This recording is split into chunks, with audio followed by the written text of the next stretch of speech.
वालेकुम, नमस्ते, सत श्री अकाल। Welcome back to your own YouTube channel. मैं हूँ Saima Pirzada and you are watching Saima Pirzada reaction channel. कैसे हो आप लोग? खुश होंगे, हंसते होंगे, अपनी फैमिली के साथ एंजॉय कर रहे होंगे। सो करना भी चाहिए, डेफिनेटली यही वक्त है अपनी फैमिली के साथ एंजॉय करने का, टाइम स्पेंड करने का, और स्पेशली वीकेंड पे तो और भी ज़्यादा स्पेंड करना चाहिए टाइम। जितना हो सके कोशिश करें अपनी फैमिली के साथ टाइम स्पेंड करें। तो एनीवेज हम वीडियो की तरफ चलते हैं। तो आज जो हम वीडियो देखने वाले हैं, ये वीडियो इंडियन ने कहाँ पर माइग्रेट किया, मतलब वेयर इंडियन माइग्रेटेड, जो कि इन अदर कंट्रीज, और इस तरह से हम जानने की कोशिश करेंगे। काफ़ी इंटरेस्टिंग वीडियो होने वाला है और चलते हैं वीडियो को देखते हैं। क्योंकि एशिया में हमारे यहाँ पर बहुत सारे लोग जो हैं वो आउट ऑफ कंट्री में माइग्रेट करते हैं। वहाँ पर कुछ नेशनैलिटी जहाँ पर मिलती है वहाँ पर लोग जाते हैं। कुछ लोग जो हैं वो विदाउट नेशनैलिटी जस्ट वीज़ा पर ही अपना वक्त गुजार रहे होते हैं। तो ये वीडियो बहुत इंटरेस्टिंग होने वाला है। तो करते हैं वीडियो को स्टार्ट और जानते हैं कि इंडियन जो है वो ज़्यादातर कहाँ पर रहते हैं। तो करते हैं वीडियो को start. So let's start. Okay, क्या आपको पता है कि यूनाइटेड अरब अमीरात में वहाँ के नेटिव अमीराती से ज़्यादा तो इंडियंस रहते हैं, जो कि यूएई की टोटल पॉपुलेशन में 42% का हिस्सा रखते हैं। साउथ अमेरिकन कंट्रीज गुयाना और सूरीनेम की अराउंड 40% पॉपुलेशन भोजपुरी इथनिसिटी की है, जो कि उत्तर प्रदेश और बिहार के भोजपुर रीजन से माइग्रेट होकर वहाँ बसे है। कैनेडियन प्रोविंस ब्रिटिश कोलंबिया की करीबन 5% पॉपुलेशन पंजाबी सिख है। मलेशिया में मलय और चाइनीज के बाद थर्ड लार्जेस्ट इथनिक ग्रुप है तमिलियन, जो कि मलेशिया की 8% पॉपुलेशन है। एंड कैन वी बिलीव कि यूनाइटेड स्टेट्स के न्यू जर्सी स्टेट में इंग्लिश और स्पेनिश के बाद third most common language is literally Gujarati. Well guys, हर साल करीबन 25 लाख भारतीय विदेशों में माइग्रेट करते हैं for various reasons like study और work. And currently with 1.8 crore transnational population, भारतीय डायस्पोरा दुनिया में किसी भी देश के मुकाबले सबसे ज्यादा है। एंड अगर हम ओवरसीज इंडियंस यानी NRIs and Indian origin peoples को भी गिने तो ये संख्या 3.2 करोड़ के पार चली जाएगी, जो कि नेपाल, यमन और वेनेजुएला जैसे देशों की पॉपुलेशन से भी ज्यादा है। तो दोस्तों, आज हम बात करेंगे अबाउट इमिग्रेशन फ्रॉम इंडिया। भारतीय कहां कहां माइग्रेट हो रहे हैं। कुछ बहुत इंटरेस्टिंग इन्फॉर्मेशन के बारे में जानेंगे, तो बने रहिए इस वीडियो के एंड तक। माय नेम इज फैनिल एंड आपने अभी अभी ज्वाइन किया है द ग्राफिक अर्थ। अगर आपको ऐसे ही इंटरेस्टिंग टॉपिक्स पसंद है तो क्यों ना आप हमारे चैनल को सब्सक्राइब कर दे। 1990 से जब से यूनाइटेड नेशंस ने माइग्रेंट ओरिजिन को ट्रैकिंग करना शुरू किया है, तभी से भारत इंटरनेशनल माइग्रेंट्स का one of the top source रहा है। पिछले 25 सालों में भारत से माइग्रेट होने वाले लोग ऑलमोस्ट डबल हो गए हैं और फिलहाल भारत में जन्मे करीबन 1 करोड़ 80 लाख लोग भारत से बाहर दूसरे देशों में रह रहे हैं, which is more than the population of Himachal Pradesh and Uttarakhand combined. Bharat के अलावा रशिया और मेक्सिको की भी बड़ी डायस्पोरा पॉपुलेशन है। दोनों के 11 मिलियन लोग दूसरे देशों में रह रहे हैं। इनके अलावा चाइना के 1 करोड़ लोग और सीरिया के 80 लाख लोग अपने देश को छोड़कर दूसरे देशों में माइग्रेट हुए हैं। हालांकि भारतीय डायस्पोरा पॉपुलेशन कुछ यूनिक है, क्योंकि भारत के अलावा इन ज्यादातर देशों के माइग्रेंट्स कुछ स्पेसिफिक कंट्रीज में ही माइग्रेट करते हैं। लाइक मेक्सिको, करीबन 98% मैक्सिकन माइग्रेंट्स अकेले यूनाइटेड स्टेट्स में ही माइग्रेट हुए हैं। वहीं 45% से ज्यादा सीरियन माइग्रेंट्स टर्की में माइग्रेट हुए हैं, जबकि भारतीय माइग्रेंट्स ऑलमोस्ट पूरी दुनिया में फैले हुए हैं। सबसे ज्यादा भारतीय इमिग्रेंट्स यूनाइटेड अरब अमीरात में माइग्रेट हुए हैं। अकेले यूएई में ही करीबन 35 लाख इंडियंस माइग्रेट हुए हैं, जो कि इंडिया के टोटल इंटरनेशनल माइग्रेंट्स में 19% का हिस्सा रखता है। सेकंड यूनाइटेड स्टेट्स में 27 लाख इंडियंस यानी 15%, और थर्ड सऊदी अरेबिया में 25 लाख इंडियंस यानी भारत के 14% माइग्रेंट्स माइग्रेट हुए हैं। इनके अलावा Australia, Canada, Kuwait, Oman, Pakistan, Qatar और यूनाइटेड किंगडम इंडियन माइग्रेंट्स की टॉप डेस्टिनेशन कंट्रीज है। हालांकि पाकिस्तान इस लिस्ट में सिर्फ 1947 के पार्टीशन इफेक्ट के कारण है। फिलहाल पाकिस्तान के अलावा दूसरे सभी देशों में इंडियंस माइग्रेट कर रहे हैं। अगर दुनिया के इंटरनेशनल माइग्रेशन की बात करें तो करंटली इंटरनेशनल माइग्रेंट्स दुनिया की टोटल पॉपुलेशन में 3.6% का हिस्सा रखते हैं। जी हाँ, यानी दुनिया के 3.6% लोग अपनी बर्थ कंट्री को छोड़कर दूसरी कंट्री में रह रहे हैं। United states by far international migrants की टॉप डेस्टिनेशन कंट्री है। यूएस में करीबन 5.1 करोड़ लोग इंटरनेशनल माइग्रेंट्स है, जो यूएस की टोटल पॉपुलेशन में करीबन 16% का हिस्सा रखते हैं। Germany second biggest destination country है जहां 1.6 करोड़ लोग माइग्रेट हुए हैं।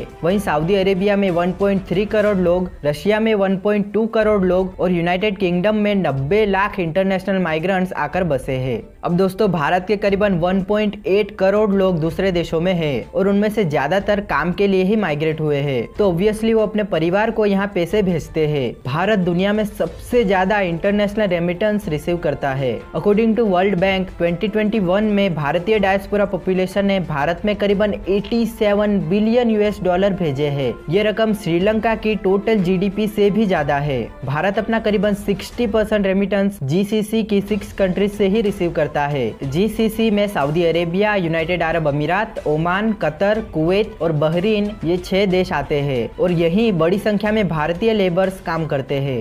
भारत से दूसरे देशों में माइग्रेशन का एक लंबा इतिहास रहा है। मोर देन सेंचुरी अगो बड़ी संख्या में भारतीय प्रवासी Africa, Caribbeans, North America, Europe, Middle East और इंडियन सब कॉन्टिनेंट के अंदर भी माइग्रेट हुए हैं। इंडियन इमिग्रेशन बेसिकली 3 वेव्स में हुआ। फर्स्ट वेव था ब्रिटिश रूल के दौरान। ये स्टार्ट हुआ 1833 में जब कॉलोनियल पावर्स जैसे कि ब्रिटेन, फ्रांस और पोर्टुगल ने बड़ी संख्या में इंडियन सब कॉन्टिनेंट के लोगों को एज अ प्लांटेशन वर्कर्स अपनी दूसरी कॉलोनीज में भेजा। तब भोजपुरी और अवधी स्पीकिंग लेबर्स को ब्रिटिशर्स ने अपनी कॉलोनीज मॉरिशस, गुयाना और त्रिनिडाद and Tobago, Caribbean countries, Fiji, Malay peninsula, east African countries और साउथ अफ्रीका में भेजा। तमिलनाडु और पुडुचेरी के लेबर्स को फ्रांस ने रीयूनियन और ग्वाडेलोप में और गोवा और दमन एंड दीव के लेबर्स को पोर्टुगल ने मोजाम्बिक में भेजा। तब करीबन 15 लाख वर्कर्स भारत से बाहर माइग्रेट हुए थे। सेकंड वेव स्टार्ट हुई 1880s में जब भारतीय ट्रेडर्स ईस्ट अफ्रीका और मिडल ईस्टर्न कंट्रीज में बिजनेस के लिए माइग्रेट हुए।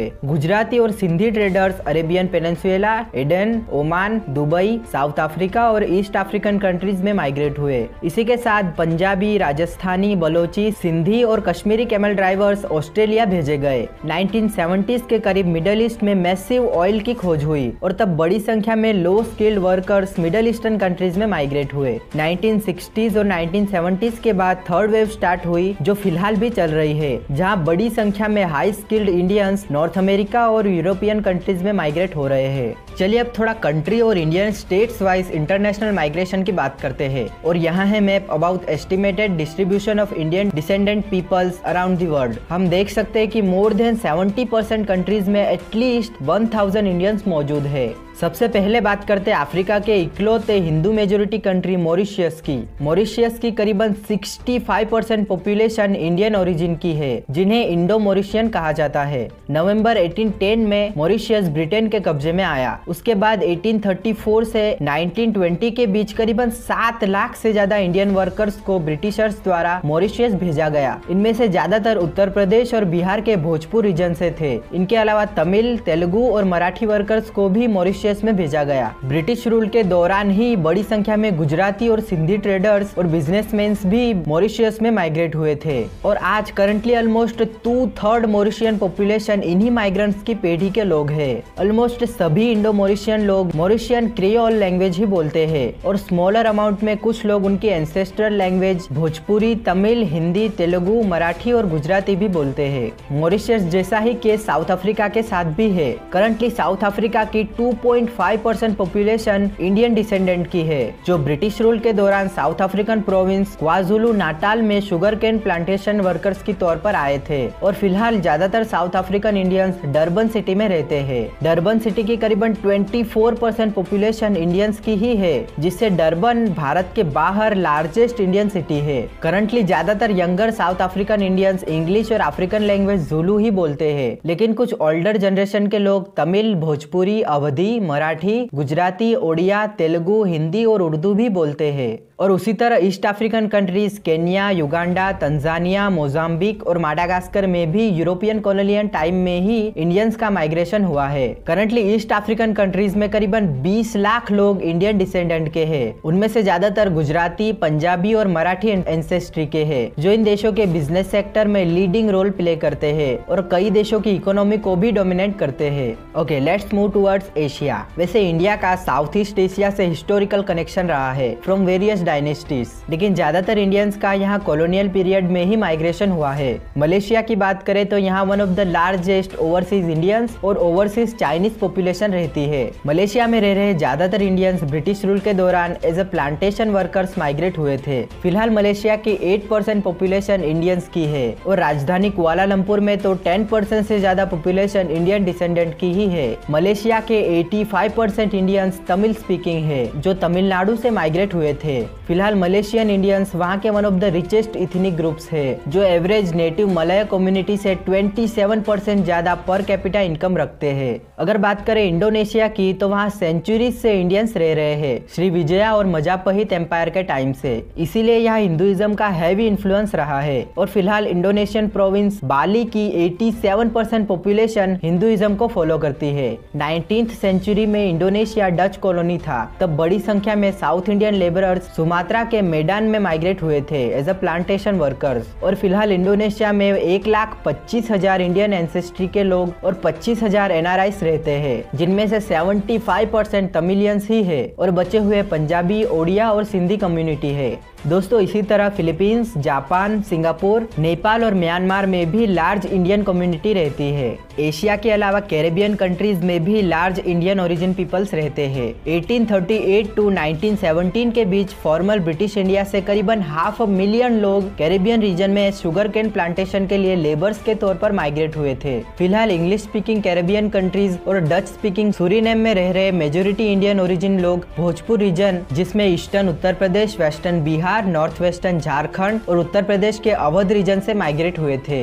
इंडो कैरेबियन लोग करंटली गुयाना, सूरीनेम और ट्रिनिडाड एंड टोबैगो में लार्जेस्ट इथनिक ग्रुप्स है। वहीं जमैका, सेंट विंसेंट और ग्रेनाइल्स में सेकंड लार्जेस्ट इथनिक ग्रुप। और इसी के साथ बड़ी संख्या में इंडियन डिसेंडेंट के लोग Bahamas, Barbados, Belize, French Guiana, Grenada, Panama, Guatemala, Saint Lucia, Haiti, Martinique और ग्वाडेलोप में भी रहते हैं। नेक्स्ट बात करें यूनाइटेड किंगडम की तो यूके में रह रहे इंडियन इमिग्रेंट कम्युनिटी अपनी 3rd जनरेशन में है। जैसे कि भारत भी ब्रिटिश एम्पायर का पार्ट था तो ऑब्वियसली यहाँ भी लार्ज माइग्रेशन हुआ होगा। First migration wave manual labours के रूप में स्टार्ट हुई तब ब्रिटेन में इंडियंस को रिस्पेक्ट नहीं मिलती थी, लेकिन फिलहाल ब्रिटेन में रह रहे 3rd और 4th जनरेशन के इंडियंस काफी सक्सेसफुल है, स्पेशली लॉ, बिजनेस और मेडिसिन के सेक्टर में। आज यूके में 14 लाख भारतीय रहते हैं, अराउंड 2.3% ऑफ यूके's पॉपुलेशन, जो वहाँ लार्जेस्ट इथनिक माइनॉरिटी पॉपुलेशन है। Most of British Indians Punjabi और गुजराती डिसेंडेंट के हैं। इनके अलावा तमिलियन, बंगाली, मलयाली, मराठी, कोंकणी और तेलुगु कम्युनिटी भी सिग्निफिकेंट है।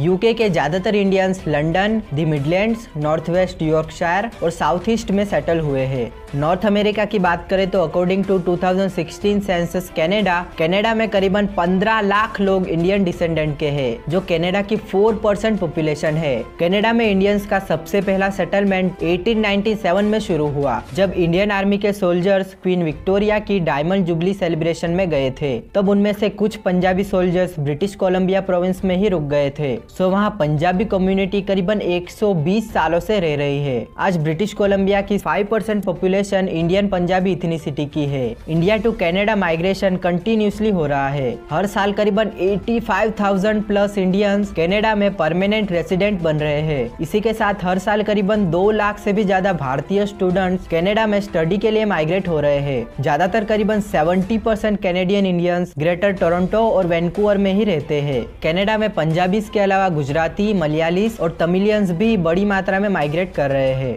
And if you talk about United states तो एशिया के बाहर यूएस में ही सबसे ज्यादा इंडियन कम्युनिटी रहती है। यूएस में भी इंडियन इमिग्रेशन कॉलोनियल टाइम में ही शुरू हुआ है, लेकिन 2000 में जब इंटरनेट बूम हुआ तब बेंगलुरु, चेन्नई और हैदराबाद में आईटी इंडस्ट्रीज के इमर्ज के बाद स्पेसिफिकली साउथ इंडिया से यूएस में माइग्रेशन काफी बढ़ गया। Apart from south India, US में गुजराती और पंजाबीज भी लार्ज अमाउंट में माइग्रेट कर रहे हैं और आज यूनाइटेड स्टेट्स में करीबन 27 लाख लोग इंडियन ओरिजिन के हैं, जो यूएस की 1.2% पॉपुलेशन है।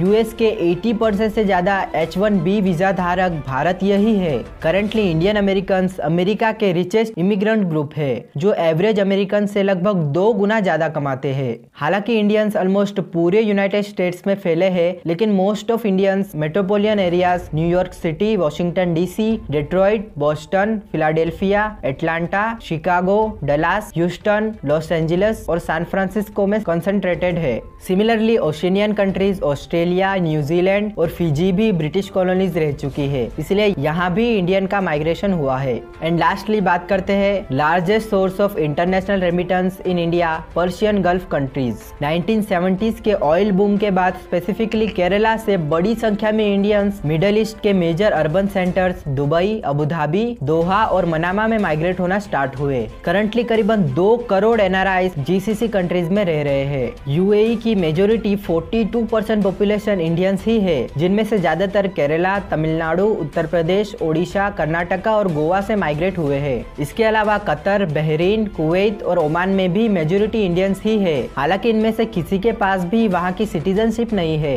GCC के सभी देशों की कॉमन पॉलिसी है जिनमें वो नॉन अरब लोगों को सिटीजनशिप नहीं देते। इन सभी देशों में लार्ज इंडियन कल्चरल इन्फ्लुएंस है। वैसे आप कमेंट में बताइए कि आपके रिलेटिव्स में से कोई इन देशों में सेटल हुआ है। फिलहाल आज के लिए इतना ही। अगर आपको ये वीडियो अच्छी लगी हो, कुछ इंटरेस्टिंग जानकारी मिली हो, तो प्लीज इस वीडियो को लाइक करें और हमारे चैनल को सब्सक्राइब करें। यहाँ क्लिक कर हमारी अगली वीडियो भी जरूर देखिए। वीडियो एंड तक देखने के लिए आपका बहुत बहुत धन्यवाद। तो मिलते हैं अगली वीडियो में, तब तक के लिए गुड बाय। ओके फ्रेंड्स, ये वीडियो जिसमें माइग्रेशन के बारे में बताया गया कि है इंडिया ने कहाँ पर माइग्रेट किया है। मतलब कुछ लोग जॉब्स के लिए गए हैं, तो कुछ लोग सिर्फ ऐसे ही घूमने फिरने जाते हैं, तो कुछ लोग स्टडी के लिए जाते हैं। तो घूमने फिरने वाला तो खैर माइग्रेशन वाली बात नहीं होती है, लेकिन हाँ माइग्रेशन वाली बात आप ये कह सकते हो कि वो जॉब्स वगैरह पर जाते हैं और उनको अच्छा इनकम वहाँ पर मिल जाता है, या फिर अच्छी अपॉर्चुनिटी मिल जाती है, या फिर लाइफस्टाइल उनको थोड़ा डिफरेंट मिल जाता है जिससे वो लोग कंफर्टेबल लगते हैं और इस वजह से वो सोचते हैं कि अपनी फैमिली को भी यहाँ एडजस्ट कर लें। तो एनीवेज जो ज़्यादातर मैंने लोगों को देखा है, आजकल आँख में पता नहीं क्यों इचिंग हो रही है, तो आजकल ज़्यादातर जो चीज़ें मैंने देखी हैं वो ये हैं कि USA में बहुत ज़्यादा लोग रहते हैं, और जो दुबई है, दुबई में भी बहुत ज़्यादा लोग रहते हैं। UAE में स्पेशली, दुबई में भी, अबू धाबी में भी, पूरा एमिरेट्स में रहते हैं। और इसके अलावा अगर हम देखें तो कनाडा में आपको इंडियंस बहुत ज़्यादा मिलेंगे, और इंडियंस की एक कॉलोनी मैंने सुना है कि वो अलग से एक सोसाइटी तक बनी हुई है जिसमें वो सारे इंडियंस अपना ग्रुप बनाकर रहते हैं, और मतलब सेलिब्रेशन वगैरह हर चीज़ हो रही होती है। तो खैर जो वहाँ पर कनाडा में है वो ज़्यादातर मैंने देखा है कि सिख कम्युनिटी बहुत बहुत बहुत ज़्यादा है। और कनाडा में, और वो कनाडा भी कहते हैं ना, कनाडा इस तरह का कुछ कहते हैं। एनीवेज मूवीज़ भी बहुत आती हैं उनके ऊपर, और स्पेशली कनाडा से आती हैं, और उनको खुशी भी बहुत होती है, ख्वाहिश होती है। आप किसी भी सिख से पूछोगे ना कि भैया आपको कहाँ जाना है, तो वो बोलेगा मैंने कनाडा जाना है, मतलब कि उनको इतनी खुशी होती है। और दूसरा जो मतलब दूसरे हैं, आप तामिल जैसे बता रहे हैं, वो मलेशिया में आपको बहुत ज़्यादा मिलेंगे, और जो है वो इंडोनेशिया में आपको, मेरे ख्याल से तामिल ही है ना शायद, हाँ, तो वो लोग भी आपको वहाँ पर मिल जाएंगे। इसके अलावा आपको डिफरेंट कंट्रीज़ में, जैसे कि यूक्रेन में आपको मिल जाएंगे, रशिया में मिल जाएंगे, बहुत सारी कंट्रीज़ में आपको पूरी दुनिया में कहीं ना कहीं नज़र आ रहे हैं। और UAE में अगर देखें तो UAE की अपनी पॉपुलेशन इतनी ज़्यादा नहीं है, उनकी पॉपुलेशन बहुत कम है।